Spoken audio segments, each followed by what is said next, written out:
t'as gagné ma confiance, mais tout envolé, emporté par le vent. Tu remets le fardeau, vous qui colliez à ma peau, je ne vous appartiens plus, je repars à zéro. Et maintenant et à jamais, je te louerai, tu m'as sauvé. Je t'ai perdu et tu m'as retrouvé. C'est toi qui m'as saisi, m'as relevé, m'as affermi sur le rocher. Merci mon Seigneur, merci mon Sauveur. C'est toi qui m'as guéri, m'as adopté, m'as affranchi et transformé. Merci mon Seigneur, merci mon Sauveur. Gloire à Dieu.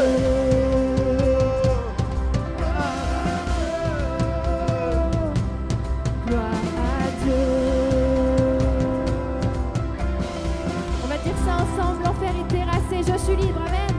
L'enfer est terrassé, je suis libre, je suis libre, je suis libre. L'enfer est terrassé, je suis libre, je suis libre, je suis libre. L'enfer est terrassé, je suis libre, je suis libre, je suis libre. L'enfer est terrassé, je suis libre, je suis libre. Maintenant on dit Jésus a triomphé, amen. Jésus a triomphé, je suis libre, je suis libre, je suis libre. Jésus a triomphé, je suis libre, je suis libre, je suis libre. Jésus a triomphé, je suis libre, je suis libre, je suis libre. Jésus a triomphé, je suis libre, je suis libre. C'est toi qui m'as saisi, m'as relevé, m'as affermi sur le rocher. Merci mon Seigneur, merci mon Sauveur. C'est toi qui m'as guéri, m'as adopté, m'as affranchi et transformé. Merci mon Seigneur, merci mon Sauveur. Gloire à Dieu. Gloire à Dieu. Gloire à Dieu.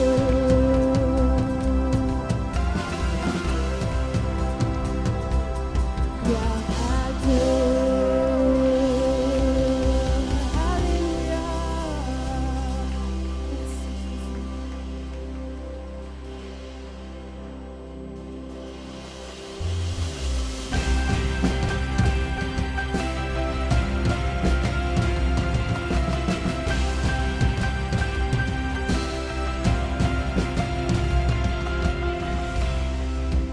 Je vois le combat, tu vois ma victoire.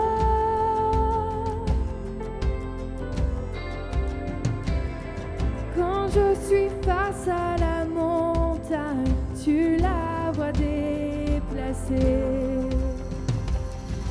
Et quand je marche dans les ténèbres, je sens ton amour.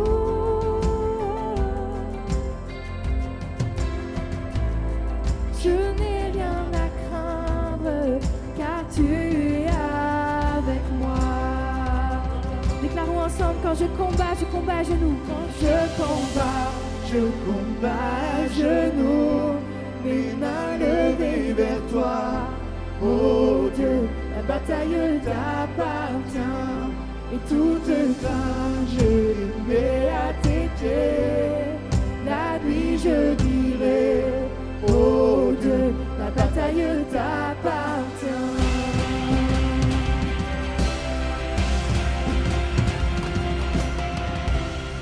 Mais si tu es pour moi, qui sera contre moi?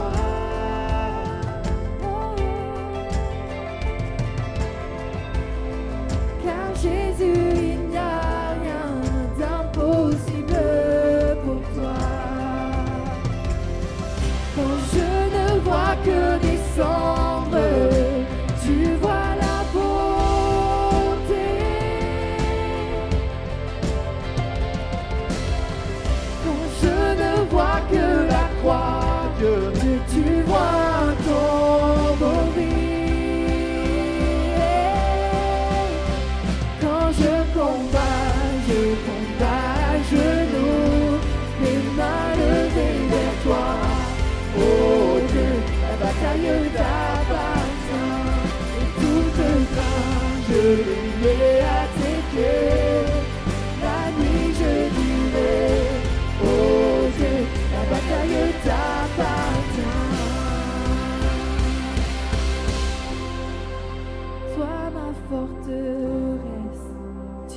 ne peut résister au pouvoir de mon Dieu.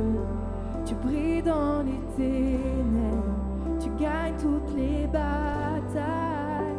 Rien ne peut résister au pouvoir de mon Dieu. Toi ma forteresse, tu marches devant moi. Rien ne peut résister au pouvoir de mon Dieu. Tu brilles dans les ténèbres, tu gagnes toutes les batailles. Rien ne peut résister. Ensemble on déclare toi ma forteresse. Toi ma forteresse, tu marches devant moi. Rien ne peut résister au pouvoir de mon Dieu. Tu brilles dans les ténèbres, tu gagnes toutes les batailles. Rien ne peut résister au pouvoir de mon Dieu. Quand je combats à genoux, mes mains levées vers toi. Oh Dieu, la bataille t'appartient. Et toute crainte, je les mets à tes pieds. La nuit je dirai, oh Dieu, la bataille t'appartient. Oh Dieu, la bataille t'appartient.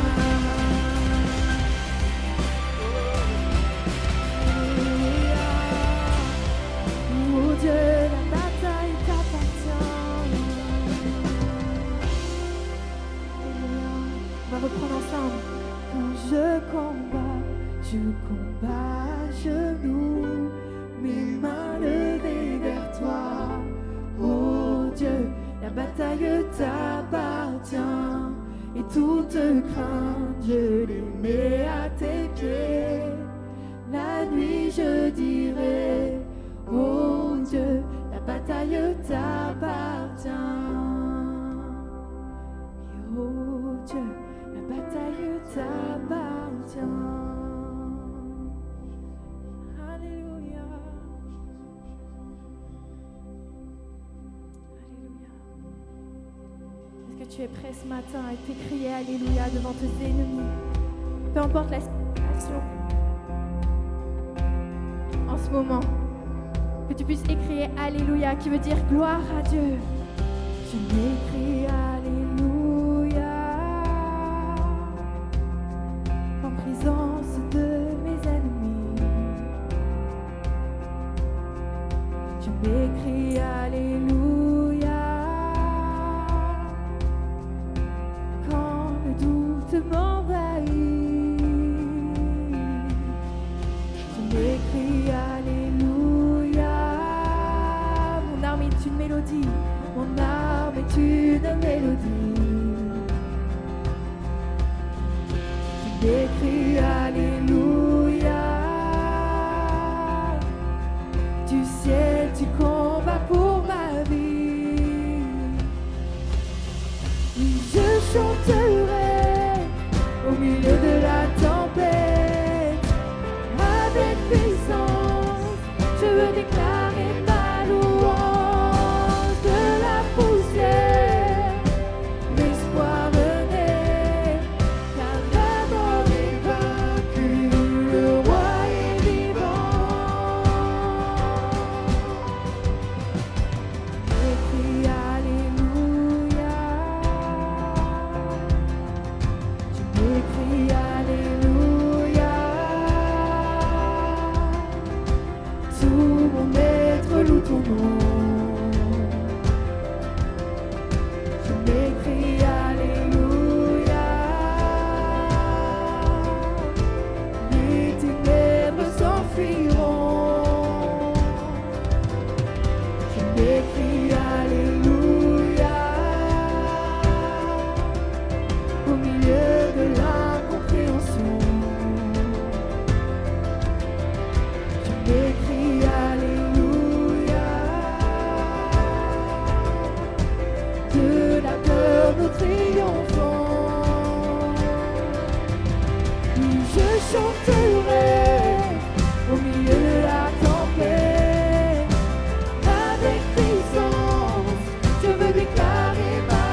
Chantons un peu plus fort. Chantons un peu plus fort. Chantons un peu plus fort. Chantons un peu plus fort. Chantons un peu plus fort. Chantons un peu plus fort. Chantons un peu plus fort. En présence de mes ennemis. Chantons un peu plus fort. Quand le doute m'envahit, mon âme est une mélodie. Chantons un peu plus fort. Tu sais que tu combats pour ma vie. Chantons un peu plus fort. En présence de mes ennemis. Chantons un peu plus fort. Oui, quand le doute m'envahit, Chantons un peu plus fort. mon âme est une mélodie. Chantons un peu plus fort. Tu sais que tu combats pour ma vie. Chantons un peu plus fort. Je chanterai au milieu de la tempête. Avec puissance, je veux déclarer ma louange. De la poussière, l'espoir renaît, car la mort est vaincue, le roi est vivant. Oui, je chanterai au milieu de la tempête. Avec puissance, je veux déclarer ma louange. De la poussière, l'espoir renaît, car la mort est vaincue, le roi est vivant. Je m'écris Alléluia. Je m'écris Alléluia. Je m'écris Alléluia. Je m'écris Alléluia. Je m'écris Alléluia. Écris ton propre Alléluia ce matin. Peu importe la situation, élève un Alléluia vers tes ennemis. Même quand le doute t'envahit, écris Alléluia vers Dieu. Je m'écris Alléluia. Tu m'écris Alléluia. Oui, en présence de mes ennemis. Alléluia. Oui, quand le doute m'envahit, Alléluia. mon âme est une mélodie. Je m'écris Alléluia. Tu sais, tu combats pour ma vie. Alléluia.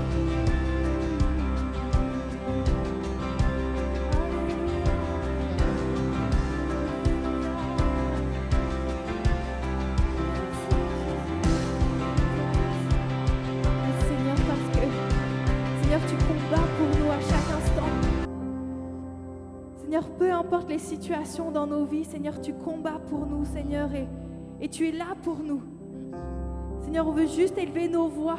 On ne veut pas s'arrêter de te louer parce qu'on a des combats, mais on veut continuer à élever ton nom, à élever cet Alléluia parce qu'on sait que tu combats pour nous.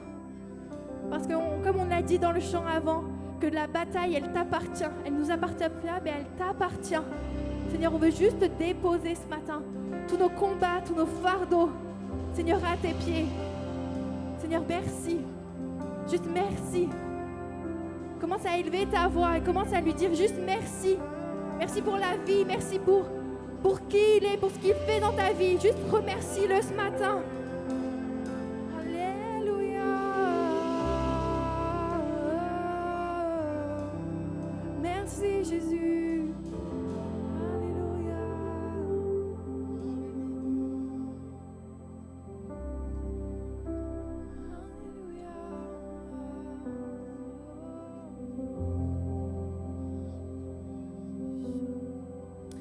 Ce matin, le Seigneur veut dire à plusieurs personnes qui se trouvent dans ce lieu que Dieu n'est pas insensible à ce qui se passe dans ta vie.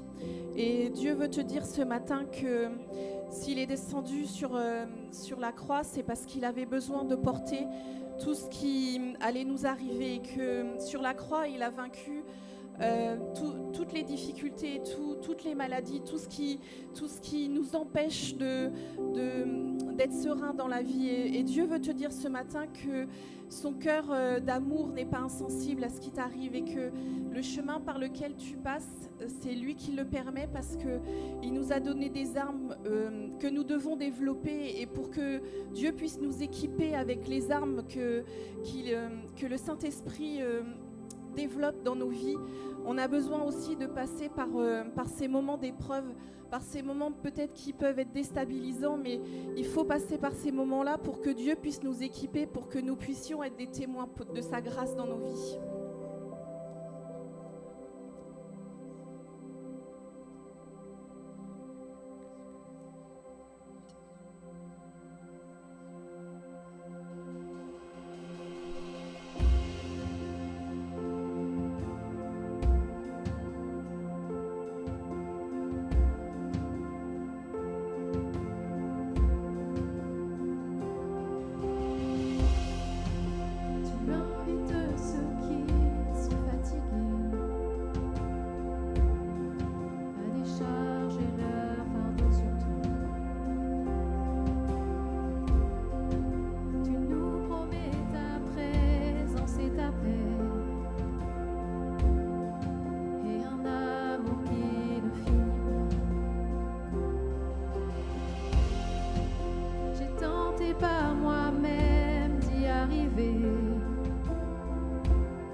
Échouer au bout du chemin.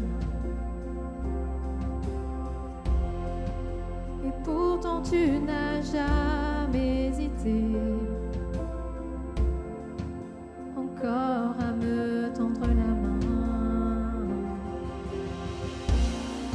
Mon cœur est disposé, je réponds à ton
totalement ce matin.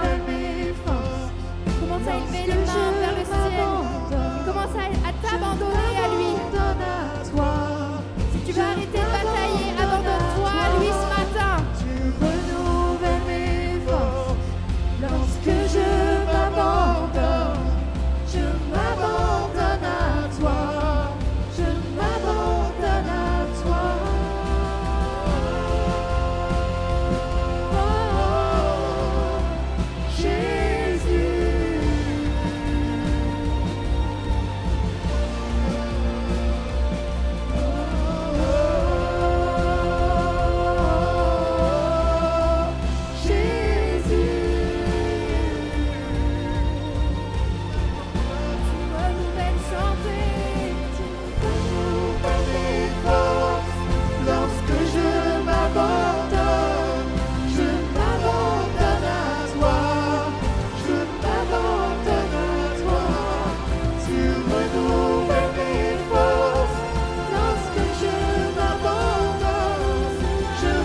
Bonjour, bonjour à tous, bonjour Église, vivre libre.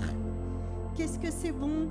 Le Seigneur, il est jamais en vacances, c'est les vacances, mais là, le Seigneur, il est jamais en vacances. Et qu'est-ce qu'on sentait la présence de Dieu ce matin pendant la louange. Merci à l'équipe de louange pour ça. Merci à notre invité spécial Quentin, qui est venu exprès dépanner. C'est beau aussi la solidarité entre églises.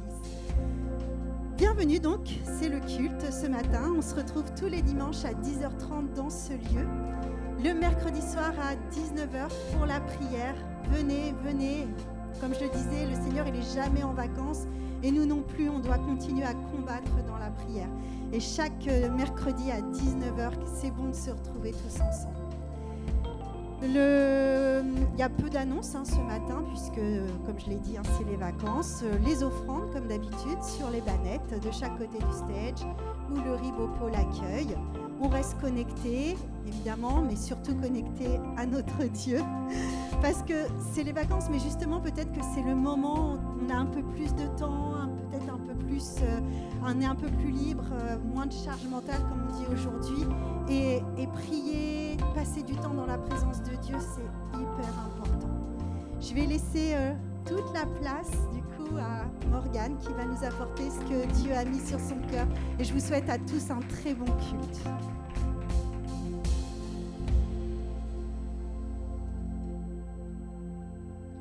Bonjour à tous, les courageux pas encore en vacances, ou déjà revenus peut-être. J'espère que vous allez bien ce matin, pas trop chaud. Bon, on va pouvoir commencer.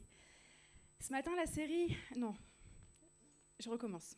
Ce matin, il n'y a pas de série, parce que c'est l'été justement. Et Rico m'a fait un peu peur la semaine dernière, parce qu'il a dit « Alors on continue la série ?» Et j'ai dit « Mais moi, je n'ai pas préparé ça pour la semaine prochaine, donc on avait dit qu'il n'y avait plus de série. » Non, il avait juste un truc en plus à rajouter. Et à partir d'aujourd'hui, pour tout l'été, on est en thème libre, si on peut appeler ça comme ça. Et on reprendra les séries pour la rentrée. Chacun va apporter dimanche après dimanche ce que Dieu dépose sur son cœur. Et je ne sais pas si vous avez remarqué ce matin, mais les chants, la thématique des chants était très axée sur le combat, sur la bataille, le fait que le Seigneur renouvelle nos forces quand on s'abandonne à lui, quand on est chargé, quand c'est lourd sur nous et qu'on lui dépose toutes choses. Et je vais vous donner le titre de ce message juste après, mais Jésus nous a prévenus. En Matthieu 24, versets 6 et 7, il nous a dit « Vous entendrez parler de guerre et de bruit de guerre. Gardez-vous d'être troublés, car il faut que ces choses arrivent. Mais ce ne sera pas encore la fin.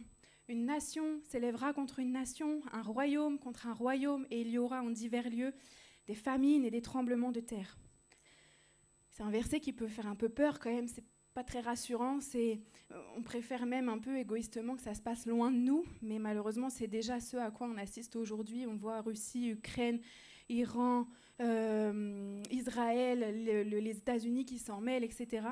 Et puis on se dit, pourvu que ça n'arrive pas jusqu'en France, Seigneur, garde notre pays, et puis on préférerait que ça reste un peu plus loin.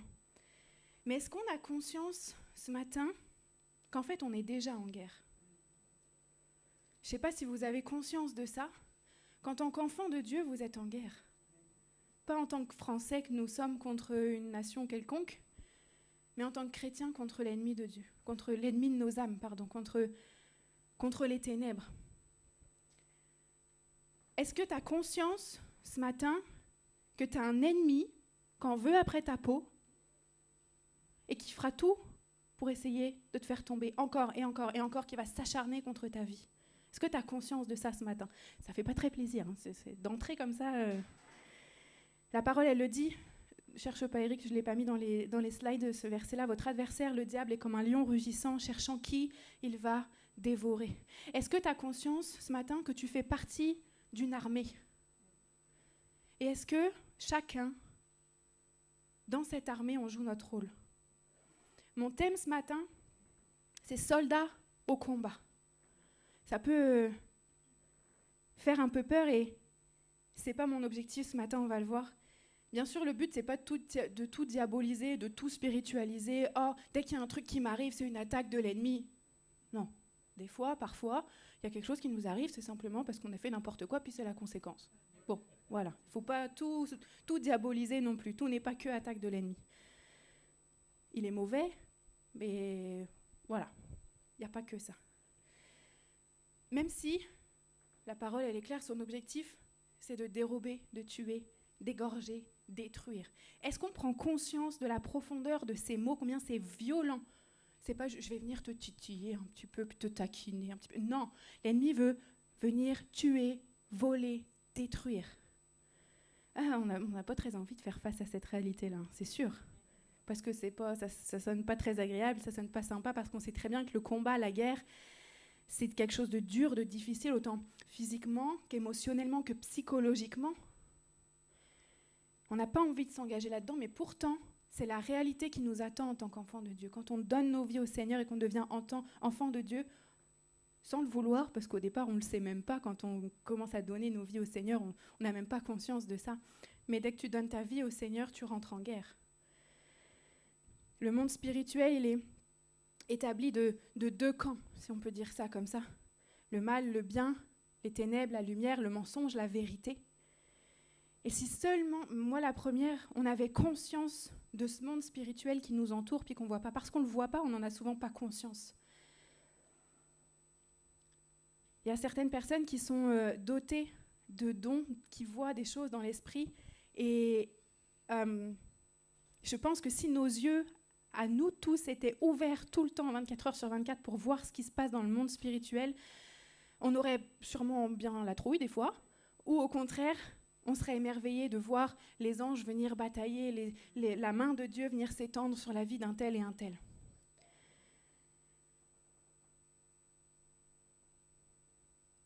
Je ne suis pas là, comme je le disais ce matin, pour distiller la peur au milieu de nous, pas du tout, mais plutôt pour éveiller notre conscience à ce qui nous entoure. Parce que parfois, on n'a tellement pas conscience de ce monde spirituel, on est tellement à faire notre vie de tous les jours, qu'on vit un peu et on agit un peu comme si on n'y croyait presque pas finalement. Un peu comme des athées qui n'y croient pas. Et ce matin, j'ai envie de rappeler une chose, c'est pas parce que tu ne le vois pas que ça n'existe pas. Que tu veuilles y croire ou non, on croit bien dans le concept de l'air qu'on respire puis qui nous maintient en vie. On ne le voit pas pourtant. C'est pas parce que... C'est un gros raccourci, on s'entend, c'est un exemple très simple. Mais c'est pas parce que tu ne vois pas quelque chose que ça n'existe pas. Aujourd'hui, le royaume de Dieu, on le sait, il n'a pas encore été établi sur la terre. Jésus n'est pas encore revenu chercher son Église.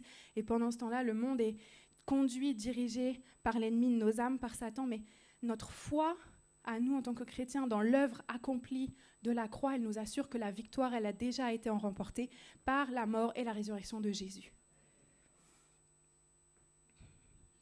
Alors oui, il y a deux camps, le bien, le mal, les ténèbres, la lumière, mais la victoire, elle a déjà été attribuée, on sait à qui elle revient. Il n'y a rien qui soit au-dessus de notre Dieu, rien qui ne soit plus puissant, plus fort, plus grand que lui. Jean 16, verset 33, Jésus nous dit « Je vous ai dit ces choses afin que vous ayez la paix en moi. Vous aurez des tribulations dans le monde, mais prenez courage, j'ai vaincu le monde. » Quand j'ai inclus ce verset dans mes notes, je me suis demandé, attends, c'est à quel moment que Jésus dit ça à ses disciples? On a envie de penser que c'est après la résurrection. Vous inquiétez pas, les gars, vous avez vu, j'ai été crucifié, maintenant j'ai ressuscité, j'ai vaincu le monde, tout va bien aller. Non, Jésus dit ça avant le jardin de Gethsémani. Il n'est pas encore mort, il n'a pas encore été crucifié, il n'est pas encore ressuscité. Et déjà, il annonce à ses disciples qui étaient troublés, qui ne savaient pas ce qui allait se passer, ne vous inquiétez pas, ne vous troublez pas, j'ai vaincu le monde. Et je pense que c'est la même chose avec l'épreuve, le combat qui vient au-devant de toi ce matin. Je ne sais pas ce que c'est, je ne sais pas qui passe par quoi, mais Jésus dit, j'ai déjà vaincu. Pourtant, Jésus, il savait qu'il s'en allait pour mourir, il savait qu'il s'en allait à la croix, il savait qu'il s'en allait souffrir, il savait qu'il s'en allait combattre le monde des ténèbres, mais déjà, il disait, j'ai vaincu.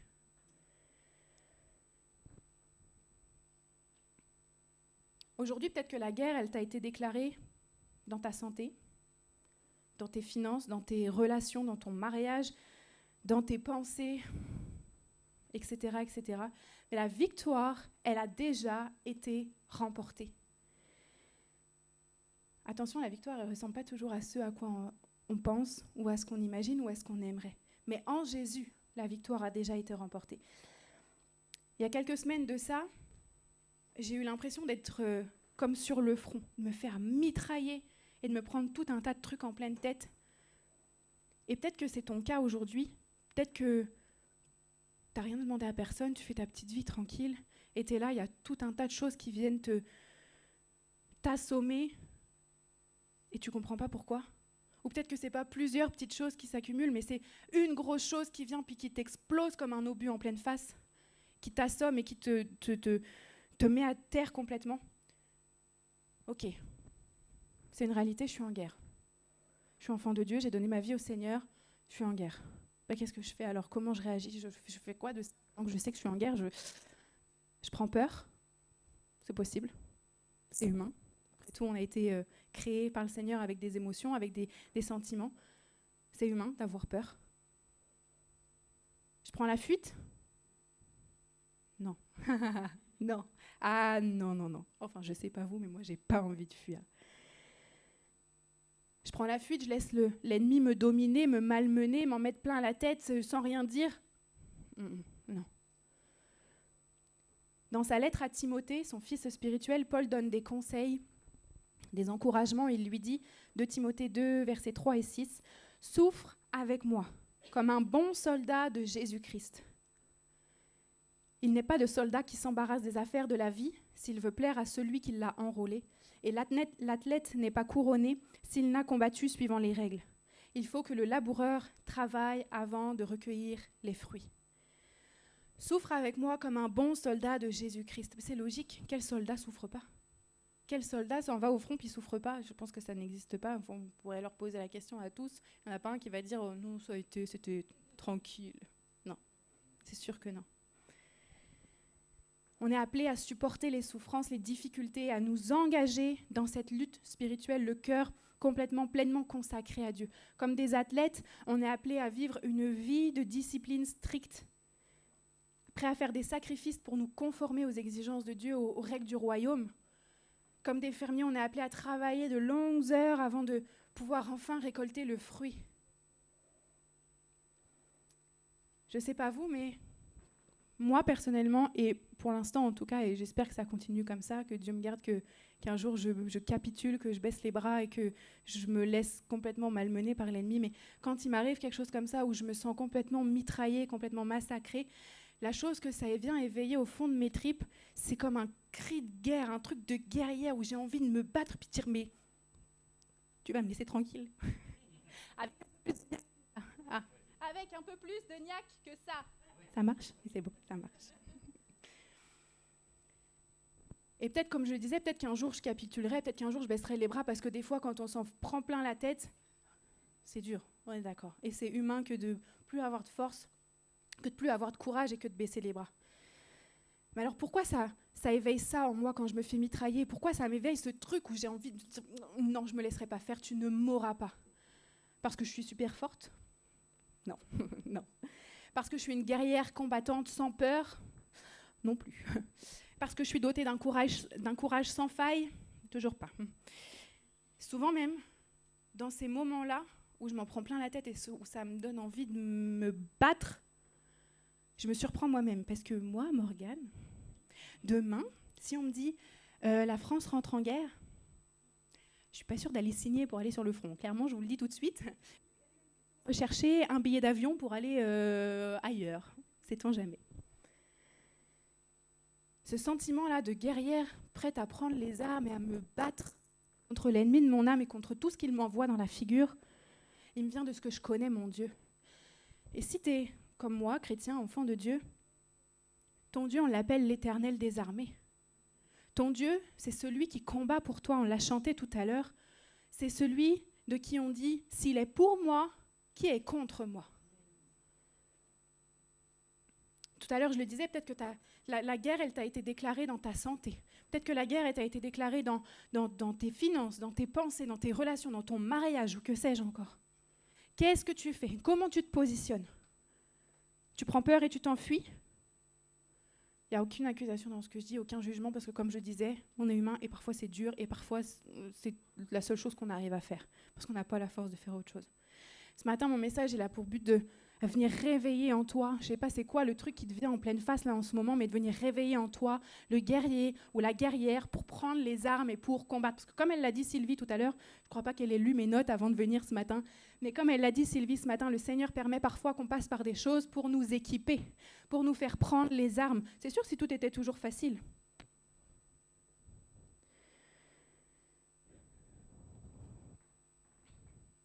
Le but de mon message ce matin, il est vraiment de venir éveiller notre conscience au monde spirituel qui nous entoure, au fait qu'on est en guerre et au fait que oui, on peut se lever, que oui, on peut décider de dire « Seigneur, j'y vais, je m'engage, j'ai la trouille, je ne sais pas ce qui m'attend, je sais que ça va être dur, je sais que je vais souffrir, mais je sais que tu marches devant moi, je sais que tu es ma forteresse comme on l'a chanté tout à l'heure, je sais que tu brilles dans la ténèbre, que tu gagnes toutes les batailles, que tu es avec moi, que 1000 tombent à ma gauche, 10 000 à ma droite, je ne serai pas atteint. » C'est ce que la parole dit. Comme David devant Goliath, il y avait quoi avoir peur et fuir. Vous imaginez le petit David? On a deux descriptions différentes, une description pour David, une description pour Goliath. Concernant David, 1 Samuel 16 au verset 12 nous dit « Isaïe l'envoya chercher. Or il était blond, avec de beaux yeux et une belle figure. » Un beau petit minot, quoi. Et on veut l'envoyer à la guerre. Par contre, concernant Goliath, on dit 1 Samuel 17, versets 4 à 7. « Alors, un champion sortit du camp des Philistins et s'avança vers Israël. C'était un géant mesurant près de 3 mètres, nommé Goliath, originaire de Gath. Il était revêtu d'un casque de bronze et d'une cuirasse à écailles en bronze, pesant une 60aine de kilos. Mets-moi une cuirasse de 60 kilos sur le dos, je ne me relève déjà plus. La guerre n'a pas encore commencé, que je suis déjà par terre. Ses jambes étaient protégées par des plaques de bronze et il portait en bandoulière sur ses épaules un javelot de bronze. Le bois de sa lance avait la grosseur d'un cylindre de mètre à tisser. Le fer de lance à lui seul pesait près de 7 kilos. Il était précédé d'un homme qui portait son bouclier. Vous imaginez la différence? Il y a un écart d'âge aussi, une différence de statut entre les deux, même si ce n'est pas précisé exactement. 1 Samuel 17, 33, Saül, le roi, répondit à David, « Tu ne peux pas aller lutter contre ce Philistin, tu n'es qu'un gamin, alors que lui, c'est un homme de guerre depuis sa jeunesse. » On voit le tableau, on se dit que c'est cuit d'avance. David, c'est mort pour lui, quoi. Et pourtant, on connaît tous la fin de l'histoire. Qui a battu qui? Qui a remporté la victoire dans cette bataille? C'est David. C'est le petit minot, celui qui avait une belle figure. C'est moi vous dire, moi je suis aussi une enfant. Je suis aussi qu'une gamine, parce que je suis enfant de Dieu. Et je sais qui est mon Père, c'est l'Éternel des armées, c'est lui qui combat pour moi. Et il en est pareil de toi si tu lui as donné ta vie. Juste avant d'achever Goliath, David dit, on lit 1 Samuel 17, 45 à 47, à quoi David répondit, « Tu marches contre moi avec l'épée, la lance et le javelot, et moi je marche contre toi, ô Éternel, le Seigneur des armées célestes, le Dieu des bataillons d'Israël que tu as insulté. Aujourd'hui même, l'Éternel me donnera la victoire sur toi. Je t'abattrai, je te couperai la tête, et avant ce soir, je donnerai les cadavres des soldats philistins à manger aux oiseaux du ciel et aux bêtes sauvages de la terre. Alors toute la terre saura qu'Israël a un Dieu. Et toute cette multitude assemblée saura que ce n'est ni par l'épée, ni par la lance que l'Éternel délivre, car l'issue de cette bataille dépend de lui, et il vous livre en notre pouvoir. » Je ne sais pas c'est quoi ton Goliath ce matin. C'est quoi la bataille qui vient au-devant de toi? J'en ai aucune idée. Mais peut-être même que ce n'est pas aujourd'hui même que Dieu va t'en délivrer, comme ça a été le cas pour David.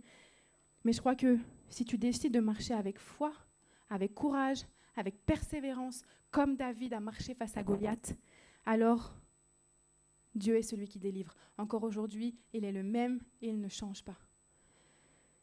David l'a fait contre Goliath, il a marché au nom de l'Éternel des armées, au nom du Dieu des bataillons d'Israël. Il est celui qui délivre, il a délivré David il y a des années en arrière, il est capable de délivrer encore aujourd'hui, peu importe la bataille que tu traverses. Pas de te battre. Sûrement que, comme David, tu n'es probablement pas assez fort, pas assez expérimenté, pas en capacité de faire face tout seul à ce géant qui est là devant toi. On l'a chanté tout à l'heure, j'ai tenté par moi-même d'y arriver. pour échouer au bout du chemin. On sait très bien que souvent, nos forces, elles sont limitées. Peut-être qu'on va réussir à bidouiller un petit quelque chose, mais la victoire ultime, c'est pas par nous-mêmes qu'on peut la dérober. Si David y était allé par lui-même, vous imaginez un peu le flop, le carnage complet, là, avec le peu de force qu'il avait, Goliath en aurait fait qu'une bouchée, c'est sûr. Et les Philistins, ils auraient pu dire « Alors, les Israélites, il est où votre Dieu ? Vous avez un Dieu, vous ? On vous a battu à plat de couture. On n'a fait qu'une bouchée de tout votre peuple, on a tout anéanti. » Au lieu de ça, la multitude a vu. Ce n'est ni par la lance, ni par l'épée que les Israélites se sont défaits de leurs ennemis, mais par la puissance de Dieu.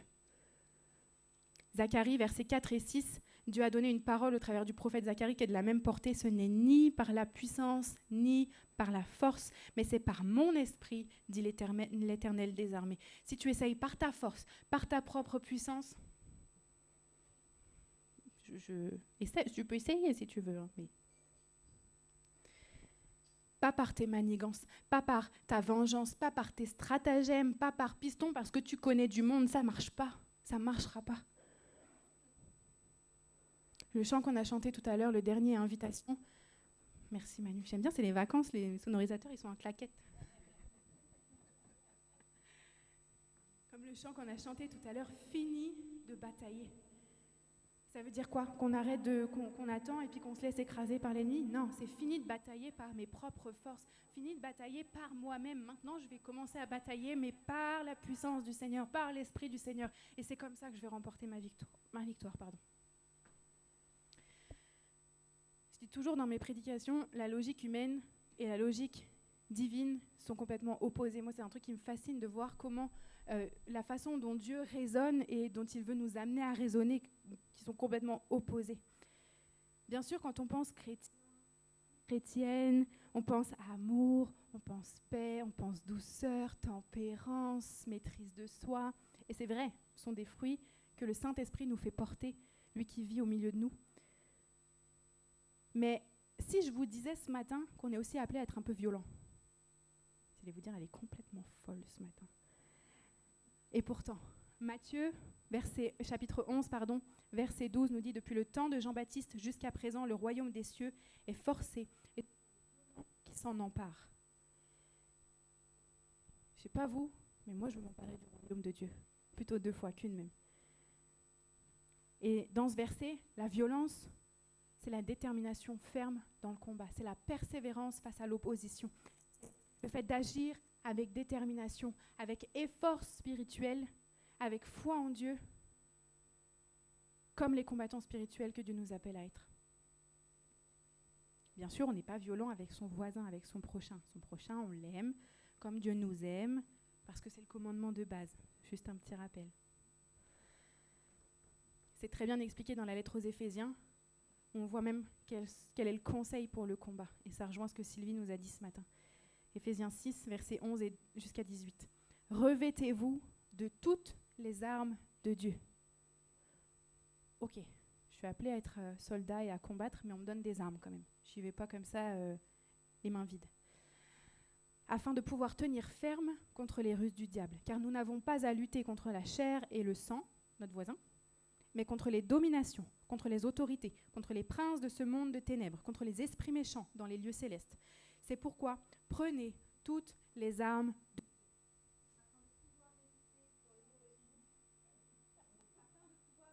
dans le mauvais jour et tenir ferme après avoir tout surmonté. Tenez donc ferme. Ayez à vos reins la vérité pour ceinture. Revêtez la cuirasse de la justice. Mettez pour chaussure à vos pieds que donne l'évangile de paix. Prenez par-dessus tout cela le bouclier de la foi, avec lequel vous pourrez éteindre tous les traits enflammés du malin. Prenez aussi le casque du salut et le salut de l'esprit qui est la parole de Dieu. Faites en tout temps, par l'esprit, toutes sortes de prières et de supplications. Veillez à cela avec une entière persévérance et priez pour tous les saints. Vérité, justice, zèle produit par l'évangile, foi, salut et parole de Dieu. Voilà les armes dont tu as besoin pour mener ton combat. Pas de colère, pas de la vengeance, pas de... Non. Ce que j'aime, c'est qu'avec Dieu, tout est toujours parfait, tout est toujours complet. On voit dans ce texte-là qu'il y a autant d'armes pour nous défendre que d'armes pour nous attaquer. On est armé d'un bouclier pour se protéger, parce que c'est important, mais on est aussi armé d'une épée pour aller attaquer.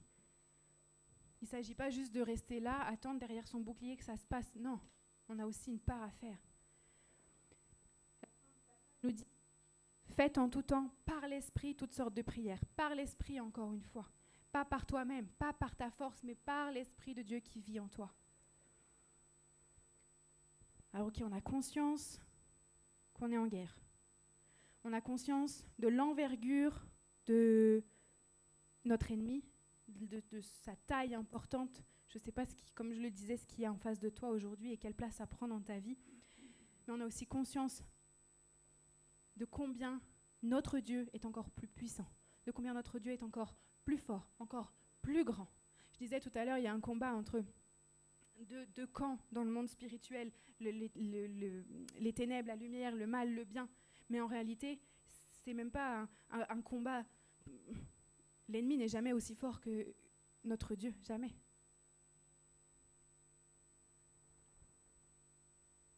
On a conscience d'être en guerre, on a conscience de l'envergure de notre ennemi, mais de la grandeur encore plus importante de notre Dieu. On est équipé maintenant des armes dont on a besoin pour combattre. Prêt à faire feu? On a tout ce qu'il faut pour mener le combat qui est devant nous. Mais il y a besoin de 2 choses supplémentaires.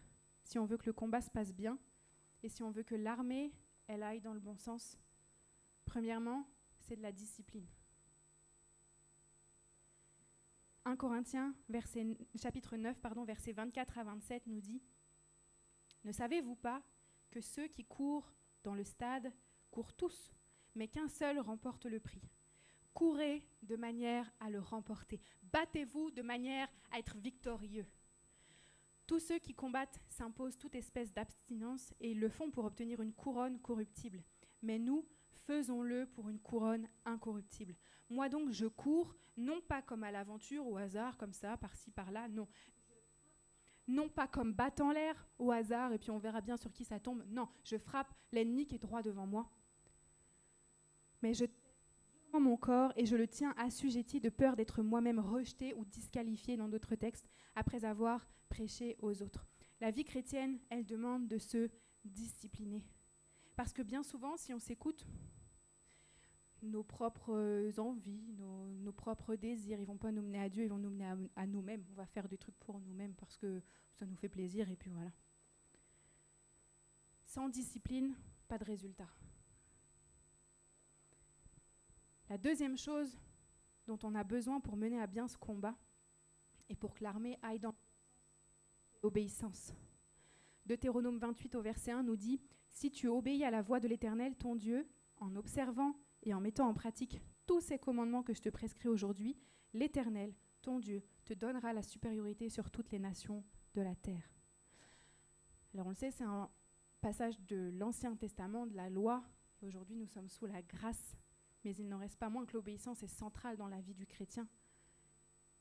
Mais plus pour la même raison. Autrefois, on obéit, accepté de Dieu pour être sûr de pouvoir nous retrouver devant le Seigneur un jour. Aujourd'hui, on obéit au Seigneur par amour pour lui, parce que nous connaissons qui il est, parce que nous savons combien il nous aime, combien il est bon et combien il veut notre bien, quand ce qui se passe. Et c'est pour ça qu'on décide de... Imaginez une armée de soldats complètement indisciplinés et désobéissants. Moi, j'ai l'image de l'armée, les soldats en rang comme ça, vraiment en rang, puis qui marchent au pas. Il n'y a pas plus ordonné, je crois, qu'une armée. Il n'y a pas plus discipliné que des soldats. Alors oui, c'est dur. Oui, c'est contraignant d'obéir et d'être discipliné. Choses sur lesquelles on devrait se discipliner un peu plus. Voilà la première, j'ai trouvé tout de suite ce qui me concerne. Mais est-ce que ça vaut pas le coup? Je parle à plusieurs ce matin et à moi-même d'abord. Ça vaut la peine de se discipliner et au fond de nous, on le sait très bien. Même si ça nous embête, au fond de nous, on le sait très bien. Ça vaut le coup de se discipliner à moins scroller sur son téléphone pour passer un peu plus de temps dans la parole de Dieu pour que notre épée elle soit un peu plus aiguisée le jour du combat. Ça vaut le coup de faire attention à ce qu'on mange et à s'entraîner physiquement pour être sûr de rentrer dans la cuirasse de justice et pour être sûr de pouvoir fermer la ceinture de vérité. Ça vaut le coup de garder un équilibre dans toutes les tâches qu'on a à faire dans notre quotidien, dans toutes nos occupations, pour éviter d'être épuisé le jour du combat, etc., etc. On pourrait en trouver encore plein des exemples et je suis sûre que chacun pourra trouver ce sur quoi il a besoin de se discipliner un petit peu. Pour conclure ce matin, je vais le répéter, mon objectif, c'était pas d'amener la peur de dire « Oh, il y a tel combat qui vient, c'est parce que c'est l'ennemi qui m'attaque. » Non. C'est vraiment de venir éveiller notre conscience qu'il y a un monde spirituel qui nous entoure. Même si on ne le voit pas, il est bien là. Les choses qui se passent ici sur Terre, dans nos vies de tous les jours, dans nos vies charnelles, elles arrivent parce qu'il y a quelque chose qui s'est passé dans le monde spirituel qui a conduit à ce que ça se passe comme ça. Mon objectif ce matin, c'est de venir réveiller le soldat qui est en toi. C'est peut-être un petit peu endormi, c'est possible. En même temps, des fois, il faut un peu de repos entre deux guerres pour pouvoir repartir. Mais c'est de venir réveiller le soldat qui est en toi. Si aujourd'hui, il y a quelque chose qui t'est venu en pleine face, s'il y a un obus qui t'a explosé, qui t'a complètement assommé, si tu t'es fait mitrailler complètement ces derniers jours, ces dernières semaines, je ne sais pas. Mon objectif, c'est de venir réveiller le soldat qui est en toi, qui est peut-être endormi, comme je le disais, pour que ce matin, tu décides de dire « Ouais, j'ai la trouille, je ne sais pas ce qui m'attend. Seigneur, je ne sais pas quelle sauce je vais être mangée. J'ai même conscience d'ailleurs que ça va être un peu dur, que ça va me faire un peu mal, que ça ne va pas être facile. Mais Seigneur, je sais que tu es avec moi. Je sais que tu es l'Éternel des armées. Je sais que tu combats pour moi. Alors j'y vais. Je m'engage, je prends les armes que tu me donnes et on y va ensemble. Parce que c'est ça le plus beau, c'est que quand on est avec le Seigneur, on n'est plus tout seul. Il marche devant nous. Je trouve même ça tellement représentatif de la protection qu'il met sur vos vies. C'est lui qui y va d'abord.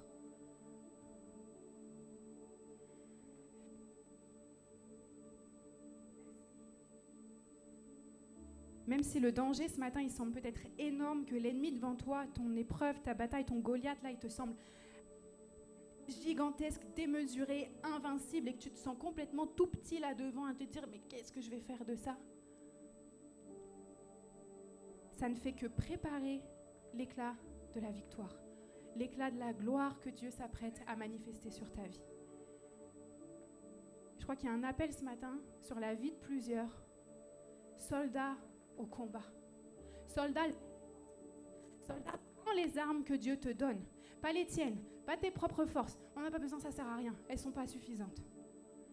Mais prends les armes que Dieu te donne.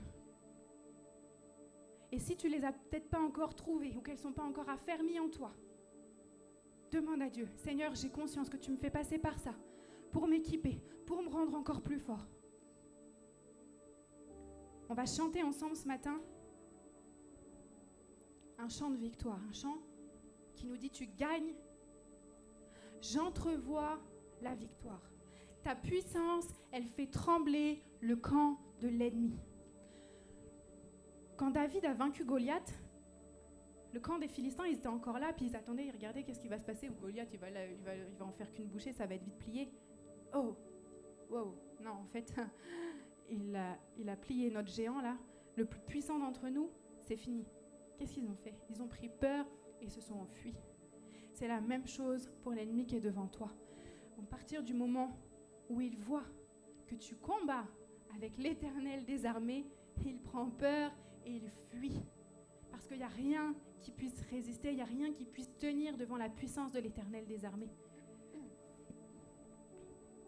Le texte du chant qu'on va chanter nous dit « Tu fais encore des miracles, hier comme aujourd'hui, car tu es le même Dieu et tu ne changes pas. » Ce Dieu-là qui a vaincu Goliath et qui a libéré, c'est le même encore aujourd'hui et il est là aussi pour te libérer et il veut te libérer. Mais il y a un appel à prendre les armes. Il y a un appel à te lever et à dire « Seigneur, j'y vais. Je me mets au combat. Je rentre dans les rangs. »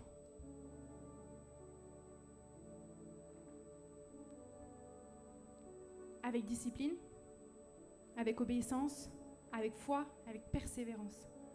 Oui, ça va être dur. Je te dis pas le contraire. Oui, peut-être ça va même faire mal. Peut-être physiquement, peut-être...